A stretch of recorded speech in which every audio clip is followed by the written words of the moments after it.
দর্শক আপনাদের এখন দেখাবো বা আপনাদের এখন জানাবো কিছুদিন আগে যে দৌলতদিয়া ফেরিঘাটে একটা গাড়ি নিয়ন্ত্রণ হারিয়ে পানিতে পড়ে যায়। এই পানিতে পড়ে যাওয়া গাড়ি থেকে কোনো যাত্রী গাড়ি থেকে বের হতে পারে না। তার কারণ হচ্ছে এই রেল লিঙ্কটা। দর্শক, এই রেল লিঙ্কটা শুধুমাত্র পর্দার জন্য ব্যবহার কিনা, এটা রেল লিঙ্কটা আপনার সাধারণ যাত্রীদের কোনো কাজে আসে কিনা সেইটা আপনাদের জানানোর চেষ্টা করব। দর্শক ভাই, আপনার কাছে জানতে চাচ্ছিলাম এই যে যে রেল লিঙ্কটা দেওয়া আছে, এই রেল লিঙ্কটাতে গাড়ি থেকে কী উপকার হতে পারে বা আপনাদের সাধারণ যাত্রীর কী উপকার হয়?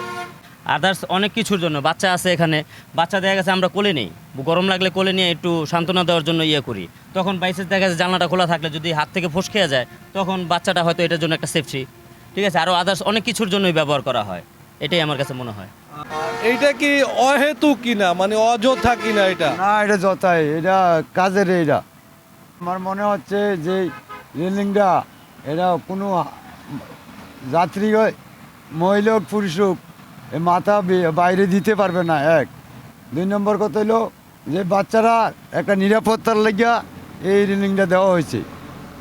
আমরা যাত্রীদের কাছ থেকে জানতে পারলাম এই রেলিংটা শুধু অহেতু নয়। দর্শক, এই রেলিংটা হচ্ছে আপনার বাচ্চারা যখন এখানে বসে, বাচ্চার মায়েদের কোলে বসে, তখন যেন বাচ্চারা এখান থেকে মাথা বের করে দিয়ে হুট করে হাত ফসকে বাইরে পড়ে না যায়। দর্শক, আপনারা দেখতে পাচ্ছেন দর্শক, এই রেল লিঙ্কটা শুধু পর্দার জন্য নয়, এই রেল লিঙ্কটা সবার সচেতনার জন্য। আর যাত্রীগণ বলাবলি করছে গাড়ি অ্যাক্সিডেন্ট হয়, পানিতে নিয়ন্ত্রণ হারিয়ে পড়ে যায়, সেটা 2 বছর 4 বছর 5 বছর পর একবার হয়। কিন্তু এখানকার যে দৈনন্দিন সমস্যা, এটা দর্শক প্রতিদিনের মানুষের উপকারে আসে বলে মনে করেন।